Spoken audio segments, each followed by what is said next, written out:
গল্পের ১৪তম পর্বতে আমরা দেখতে পাই স্যাংপিল অফিসে আসতে তার টিমের সদস্যরা তাকে দেখে অনেক বেশি খুশি হয়ে যায়। সে সময় যেই বলে আমরা নামজার মাধ্যমে জচ্চার কাছে পৌঁছাবো। এপাশে নামজা রেগে ডিটেকটিভকে বলে তুমি কি জানো না আমি কে?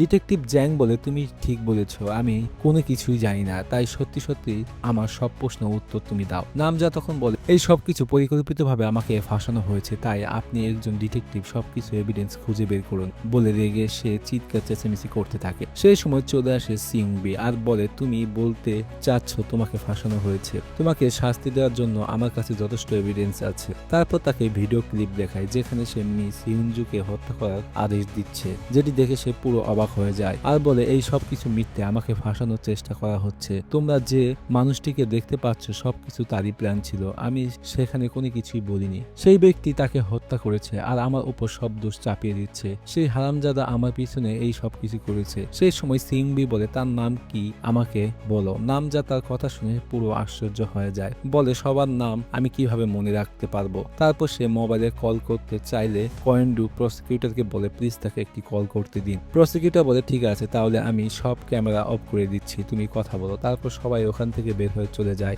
নামজা তখন জচ্চাকে কল দেয় আর বলে আমাকে পুলিশ অফিসাররা অ্যারেস্ট করেছে, আমাকে জিজ্ঞাসাবাদ করতেছে, আপনি কি এখন জানতে পারেননি সেই গ্যাংস্টার আমাকে অনেক খারাপভাবে ফাঁসিয়ে দিয়েছে। জচ্চা তখন বলে এই সব কি ফালতু কথা তুমি বলতেছো। নামজা তখন বলে প্লিজ আমাকে বলুন সেই গ্যাংস্টারের নাম কি। জচ্চা রেগে বলে তোমার কাছে কি মনে হয় এইসব ছাড়া কি আমার কোনো কাজই নেই?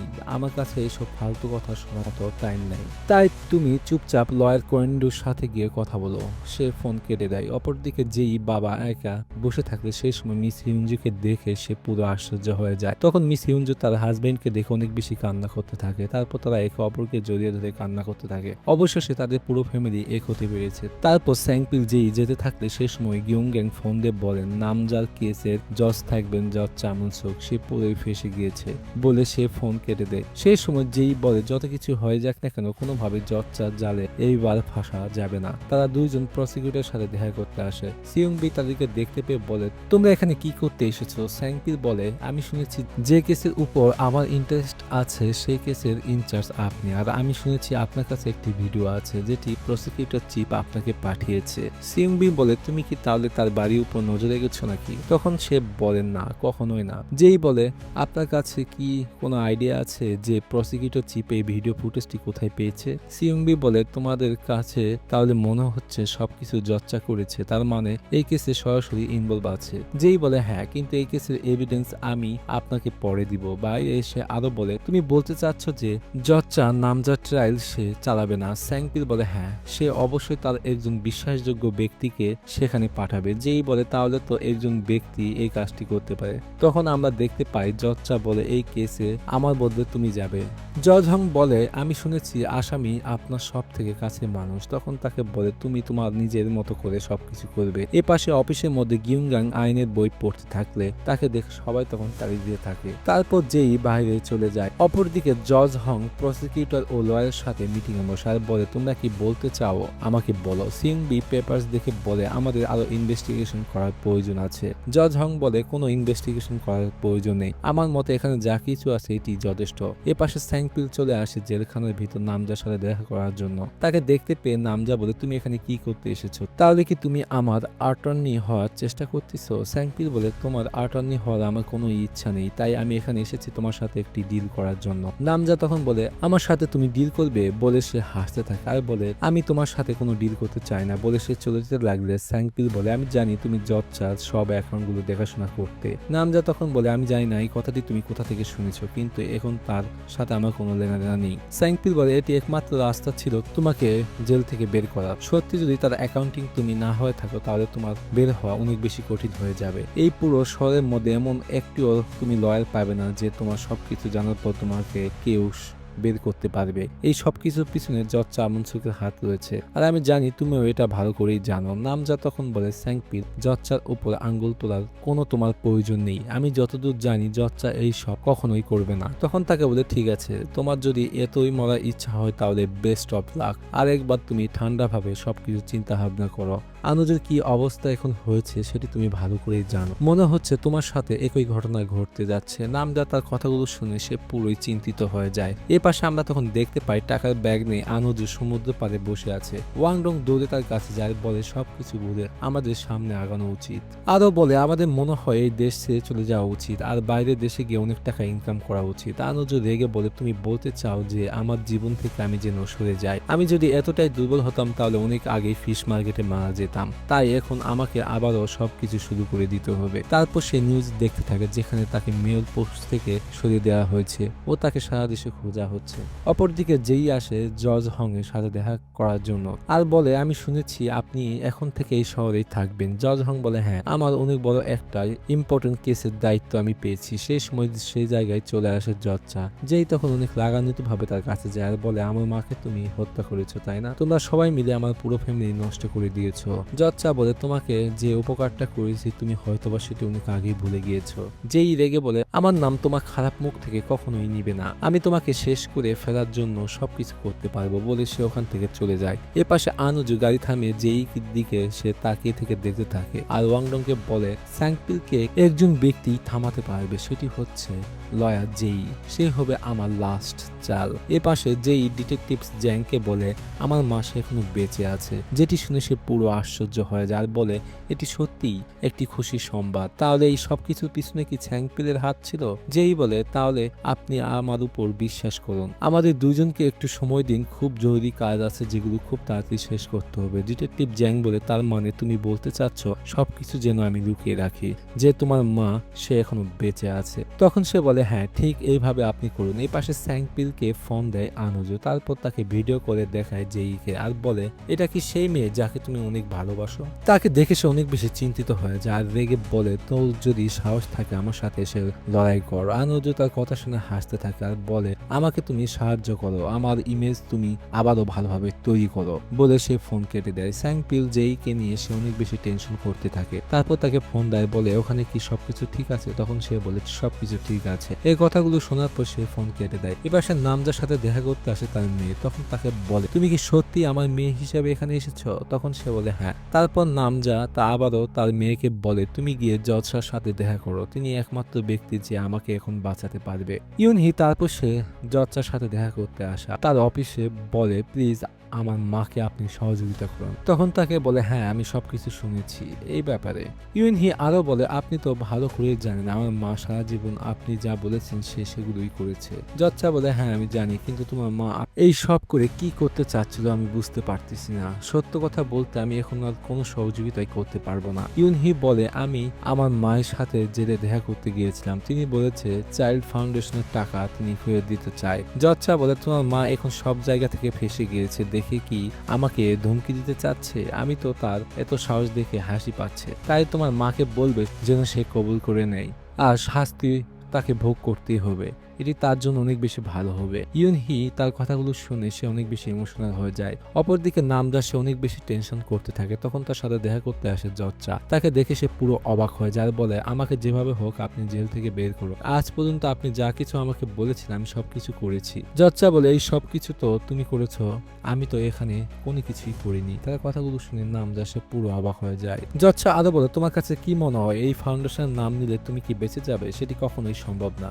এতে করে তুমি আরো অনেক বেশি ফেসে যাবে। তাই তুমি লয়ারের উপর সম্পূর্ণ বিশ্বাস করো। বলে সে ওখান থেকে চলে যায়। এ পাশে মিস্টার তে স্যাংপিলকে ফোন দিয়ে বলে, বস স্করপিয়নের ওপর হামলা হয়েছে। তখন সে সবাইকে ওয়েট করতে বলে। তারপর সবাই একসাথে যেতে থাকে। এ পাশে সেক্রেটারি মিন বস স্করপিয়নকে মারতে থাকে ইচ্ছা মতো। তারপর তাকে জিজ্ঞেস করে, তোর লাশ ইচ্ছা কি? তখন সে জায়গায় চলে আসে স্যাংপিল আর বলে, লাশ ইচ্ছা জিজ্ঞেস করার জন্য বস স্করপিয়নের সে অনেক বেশি ইয়াং। তারপর সবার সাথে ফাইট শুরু হয়ে যায়। এক এক করে সবাইকে তখন মারতে থাকে। বস স্করপিয়ন সে তখন সবাইকে তখন মারতে থাকে। অসাধারণ একটা ফাইট সিন সেখানে আমরা দেখতে পাই। বস স্করপিয়ন সেক্রেটারি মিনকে সে ইচ্ছা মতো ঘুষি মারতে থাকে। স্যাংপিল তখন তাকে জিজ্ঞেস করে, এখন আমাকে বলো চয়রিয়ং এর সাথে তুমি কেন বেইমানি করেছো? সেক্রেটারি মিন বলে, তুমি কি জানো কবে থেকে আমি তোমাকে ঘৃণা করি? যবে থেকে তুমি লয়ার হয়েছো। স্যাংপিল তখন তাকে বলে, আমি লয়ার হয়েছি কারণ আমি যেন আইনকে সঠিকভাবে ব্যবহার করতে পারি। তোমার মতো খারাপ মানুষের সাথে কথা বলার জন্য আমি লয়ার হইনি। এই জন্যই আমার অনেক বেশি বেশি রাগ উঠে যায়। সেই সময় বস স্করপিয়ন বলে আমার মোতাবেকে তাকে শাস্তি দেওয়া উচিত। স্যাংপিল সেক্রেটারি মিনকে বলে তুমি কি ধরনের শাস্তি চাও, বস স্করপিয়নের মাধ্যমে না আমার মতো করে, কোনটি চাও আমাকে এখনই বলো। বস স্করপিয়ন বলে তুমি তাকে নিয়ে যেতে পারো, তোমার মোতাবেক তুমি কাজ চালিয়ে যাও। স্যাংপিল তারপর সে অফিসে চলে আসে। যেই তার এই অবস্থা দেখে অনেক বেশি টেনশনে পড়ে যায় আর বলে কিভাবে তোমার শরীরে লেগেছে। তখন তাকে বলে বস স্করপিয়ন বিপর্যয় ছিল, তাকে সহযোগিতা করতে গিয়েছিলাম। তারপর যেই স্যাংপিলকে কফি বানিয়ে দিলে তখন তাকে বলে তুমি কি কিছু জানতে পেরেছ জজ হং এর ব্যাপারে। তখন তাকে বলে সে জজ চামুনসুকের জন্য ডিস্ট্রিক্ট কোর্টে এসেছে, জজ চাকে পলিটিশিয়ান পার্টির সাথে কানেকশন সে লাগিয়ে দিচ্ছে। স্যাংপিল বলে তার মানে জজ হংকে জজ চা এ রিপ্লেস করে দিতে হবে। যেই বলে তার মানে তুমি চাচ্ছ নামজার ট্রায়ালে জজ চাকে বসে দিতে। স্যাংপিল আরো বলে এখন আমি জজ চার কোর্টে তাকে আমি নিচে নামিয়ে ফেলবো, সে তখন কোনো কিছুই করতে পারবে না। এপাশে জেলের ভিতর নামজা সে অনেক বেশি টেনশন করতে থাকে আর সবার কথাগুলো সে তখন ভাবতে থাকে। স্যাংপিল তাকে বলেছিল আমি একমাত্র পার্সন যে তোমাকে বের করতে পারবো জেল থেকে। বর্তমান সময় সে বলতে থাকে এইভাবে আমি নিজেকে কখনোই হারাতে পারবো না, কিছু তো একটা যেভাবে হোক আমাকে করতে হবে। তারপর সে তার মেয়েকে কল করার জন্য চিৎকার চেঁচামেচি করতে থাকে। এপাশে ইউন হি চলে আসে স্যাংপিলের সাথে কথা বলার জন্য তার অফিসে। তখন তাকে দেখতে পেয়ে বলে তুমি হঠাৎ করে আমার অফিসে। ইউন হি বলে আমার মা তোমার অফার অ্যাকসেপ্ট করে নিয়েছে আর আমার মা ফাউন্ডেশনে কিছু ডকুমেন্ট তোমাকে পাঠিয়েছে। ফাইলগুলো দেওয়ার আগে বলে আমি তোমাকে কিভাবে বিশ্বাস করব যে আমার মায়ের কোনো ক্ষতি হবে না। স্যাংপি বলে তুমি যদি বিশ্বাস না করো তারপরে আমার কোনো প্রবলেম নেই, একটা জিনিস মনে রাখো প্রসিকিউটর তোমার মাকে শাস্তি ভোগ করতে হবে, সেটি আইনের মাধ্যমে। ইউনহি বলে তার মানে আমার মাকে বাছাই করতে হবে, দুই শত্রুর মধ্যে যে কোনো একজনকে বাছাই করতে হবে, সে অবশ্যই তোমাকেই বাছাই করবে। তারপর সে ফাইল দিয়ে ওখান থেকে চলে যায়। যেই সাথে দেখা হলে তার সাথে কথা না বলে ওখান থেকে চলে যায়। স্যাংপিলকে বলে সে এখানে কেন এসেছিল, নামজা কি তোমাকে কিছু পাঠিয়েছে? তখন সে বলে হ্যাঁ একটা বই দিয়ে গিয়েছে। টিমের বাকি মেম্বাররা তখন আসলে সবাইকে বলে নামজা আমাদের জালে ফেসে গিয়েছে, এই বইটির মধ্যে চাইল্ড ফাউন্ডেশনের সম্পূর্ণ রেকর্ড আছে, তাই এখন নামজার সাথে আমাদের একটা ডিল করতে হবে। তারপর নামজার সাথে একটা ডিল সিগনেচার করে এখন থেকে আমি তোমার অফিসিয়াল লয়ার। নামজা বলে আমি কি চাই তুমি বুঝতে পেরেছো? স্যাংপিল বলে হ্যাঁ আমি জানি যে জজ চামুনসুকের 30 বছরের পুরনো কর্মচারী, তার সাথে সম্পর্ক নষ্ট করতে চাচ্ছ তুমি এখন। নামজা তখন বলে হ্যাঁ, আরো বলে তুমি এখন আমার জন্য কি করতে পারবে? স্যাংপিল তখন বলে আমি তোমাকে গ্যারান্টি দিচ্ছি যে সব ক্রাইম তুমি করনি সেই সবের জন্য তোমার শাস্তি হবে না, তোমার তো সব অর্ডার জজ দিত তাই না? তখন সে বলে হ্যাঁ সে যেগুলো অর্ডার দিত সেগুলোই শুধু আমি করতাম, আমার কাছে এত পাওয়ার নেই যে আমি কাউকে হত্যা করব, আমি তো তার সাথে শুধু কাজ করি। তারপর যেই যাওয়ার পথে বলে আমি কখনো ভাবিনি নামজা এত তাড়াতাড়ি সিগনেচার করে দিবে, তাই আমাকে তুমি এখনো বলো সিয়ং বির সাথে তোমার কিভাবে পরিচয়? তখন আমরা অতীতের সিন দেখতে পাই, তিনি বলেন তোমরা 7 জনকে মেরেছ, সবগুলো হসপিটালে ভর্তি। স্যাংপিল বলে আমরা কাউকে আগে মারিনি, তারা আমাদের উপর অ্যাটাক করেছে। মিস্টার তে বলে প্রসিকিউটর সবকিছু আমার দোষ, বস সেখানে কোনো কিছুই করেনি। সিয়ং বি বলে তোমরা তো গ্যাংস্টার, তোমাদের কথা কে বিশ্বাস করবে? সেই সময় মিস্টার তে বলে আমাদের বস সেও লয়ার হওয়ার জন্য পড়াশোনা করতেছে। তার কথাগুলো শুনে প্রসিকিউটর সিয়ং বি অনেক বেশি হাসতে থাকে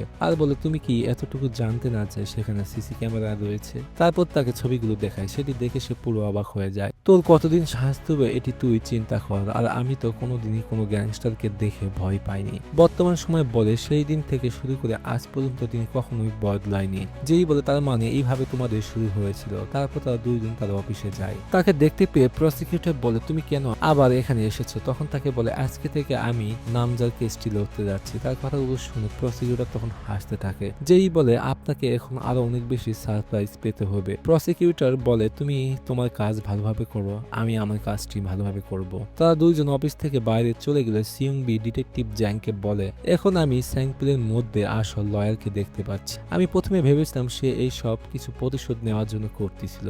ডিটেকটিভ জ্যাং বলে স্যাংপিল যেই 18 বছর আগে কেসটি নিয়ে তারা অনেক বেশি প্রবলেম ফেস করতেছে। সিয়ং বি বলে তারা দুইজনে কি?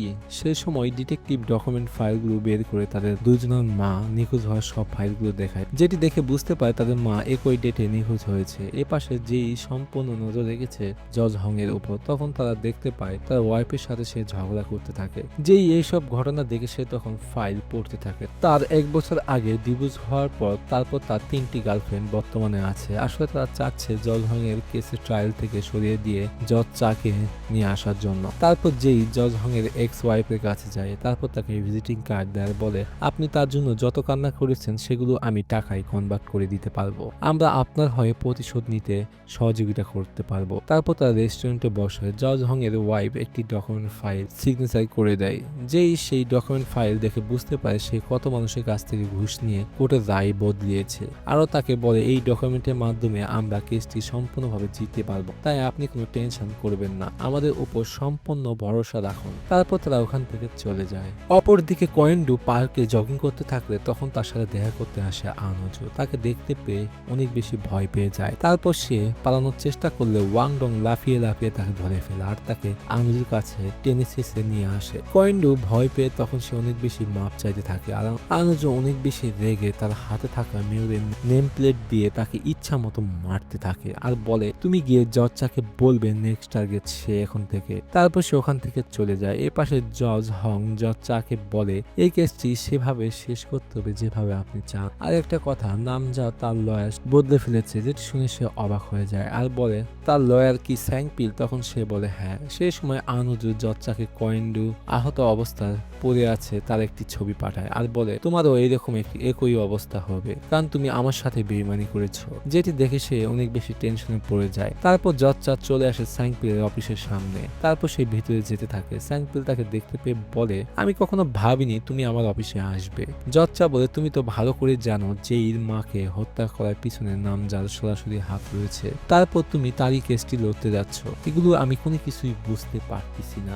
স্যাংপিল বলে আমিও আপনাকে সঠিকভাবে বুঝতে পারি না, এইবার যে অপরাধ করেছে তার শাস্তি হবে। জজটা বলে আমি এই শহরে একজন মাথা, তুমি আমার কোনো কিছুই করতে পারবে না, তাই এই খেলার শেষে তুমি একদম হেরে যাবে, এই কথাটি ভালোভাবে মনে রেখো বলে সে ওখান থেকে চলে যায়। পরের দিন কোর্টে স্যাংপিল খুশি মনে সে আসতে থাকে। তারপর জজ হং কোর্টের ভিতর চলে আসে আর অর্ডার দেয় কেসটি শুরু করার জন্য। কেসটি শুরু হওয়ার আগে স্যাংপিল জজকে বলে আমি কিছু বলতে চাই। তখন তাকে জজ বলে কি বলতে চাও বলো। তখন সে বলে আমি এই ট্রায়ালের জজকে বদলাতে চাচ্ছি, এটি আমি কোর্টের ভালোর জন্যই চাচ্ছি, যেটি শুনে সবাই অনেক বেশি অবাক হয়ে যায়। জজ হং বলে তুমি কি বলতে চাচ্ছ, তুমি বুঝতে পেরেছো, তুমি তো পুরো জজকেই বদলাতে চাচ্ছ, এত বছরে কেউ কি এই ধরনের কোনো কিছু করেছে? স্যাংপিল বলে আমি সেটি করব। জজ হং বলে কেন রিপ্লেস করতে চাও তার কারণ আমাকে অবশ্যই বলতে হবে, সঠিক কারণ না বললে তোমার লয়ারের লাইসেন্স বাতিল হয়ে যাবে। স্যাংপিল বলে আমি সঠিক কারণ না দিতে পারলে আপনার অফারে আমি সম্পূর্ণ রাজি আছি। এ পাশে জজটা এই কেসটি নিয়ে সে অনেক বেশি টেনশন করতে থাকে। সে সময় অন্য জজ এসে বলে লয়ার স্যাংপিল সে জজ রিপ্লেস করার কথা বলতেছে, যেটি শুনে সে পুরো অবাক হয়ে যায়। তারপর সে অফিস রুম থেকে বের হয়ে যেতে থাকে। এ পাশে স্যাংপিলের কথাগুলো শুনে জজ হং সে অনেক বেশি রেগে যায়। স্যাংপিল তখন সে একটা বাড়ির ছবি দেখায়, যেটি শহরের সব থেকে দামি বাড়ি। আপনারা কি সবাই আইডিয়া করতে পারবেন এই বাড়িটির মালিককে? এত দামি বাড়ির মালিক আপনি হচ্ছেন, তাই না জজ হং? স্যাংপিলের কথা শুনে সে তখন রাগান্বিত ভাবে বলে এটি তোমার প্রমাণ, একজন জজ সে যদি তার ইনকাম দিয়ে একটা বাড়ি কিনে সেটা তোমার কি প্রবলেম? স্যাংপিল বলে এখানে আমার কোনো প্রবলেম নেই, তুমি যে $3 মিলিয়ন বাড়ি $1,00,000 দিয়ে কিনেছো মাত্র। জজ হং রেগে বলে এই সব ফালতু কথা বলা বাদ দাও। তারপর কন্ট্রাক্ট ফাইল সবার সামনে দেখা, এটি সত্য কিনা তাদেরকে বলুন। যেই তারপর সে উঠে কোর্ট থেকে বাইরে যেতে থাকে। আনোজু যেইকে বলে তুমি আমার কেসটি লড়তে চেয়েছিলে, তাই আমি আমার লয়ারকে একটা টিপস দিতে চাই, এমন কোনো এভিডেন্স চাও না যেটির মাধ্যমে জজ চামন সুককে পুরোপুরি শেষ করে ফেলতে পারবে? যেই তার কথা শুনে পুরো অবাক হয়ে যায়। বলে কি? তখন তাকে বলে আমার সাথে এসে তুমি দেখা করো এখনই, বলে সে ফোন কেটে দেয়। এ পাশে স্যাংপিলের প্রমাণগুলো দেখে জজ সে অনেক বেশি রেগে যায়। সেই সময় প্রসিকিউটর সিউং বি প্রমাণগুলো দেখে বলে আমি মনে করি জজকে রিপ্লেস করা হোক। তারপর কোর্টে থাকা সকল মানুষ বলতে থাকে জজকে বদলানোর জন্য। তারপর স্যাংপিল বাইরে আসলে বলে কোথাও যেইকে দেখা যাচ্ছে না। তখন মিস্টার তে বলে তার মোবাইলে একটি কল এসেছিল, তারপর সে বাইরে চলে গিয়েছে। তারপর সব নিউজ রিপোর্টাররা এসে স্যাংপিলকে প্রশ্ন করে আপনার কাছে কি মনে হয় নামজা সে কি নির্দোষ? তখন সবাইকে বলে খুব তাড়াতাড়ি আপনার আসল সত্য ঘটনাটি সবার সামনে জানতে পারবে। তারপর সে বাইরে এসে যেইকে কল করলে আনোজু ফোনটি রিসিভ করে। যেইকে সে কিডন্যাপ করে রেখেছে। আনোজু স্যাংপিলকে বলে তুই যদি তোর গার্লফ্রেন্ডকে বাঁচাতে চাস তাহলে আমার সাথে এসে এখনই দেখা করো। তারপর স্যাংপিল তার লোকেশনে যায় আর রেগে চিৎকার দিয়ে আনোজুকে ডাকতে থাকে। তখন আনোজু হেঁটে আসলে তাকে বলে যেই সে এখন কোথায় আছে। আনোজু স্যাংপিলকে বলে হারামজাদা তুই যেমন একটা মেয়েকে ভালোবাসিস আমিও একটা জিনিসকে ভালোবাসতাম। স্যাংপিল বলে তুই এমনিও এখন শেষ হয়ে গিয়েছিস, তোমার খেলা তো এখন পুরোই শেষ হয়ে গিয়েছে। আনন্দে তখন তার বন্দুক বের করে আর বলে, তুই তোর গার্লফ্রেন্ডকে বাঁচাতে এসেছিস। তার মাথায় বন্দুক তাক করে বলে, তুই কখনোই আমাকে হারাতে পারবি না। তারপর তাকে নিচে বসতে বলে আর বলে, গুড বাই স্যাংপিল, আমাদের আর কখনোই দেখা হবে না। তারপর ঘটনাটি পরের এপিসোডে চলে যায়।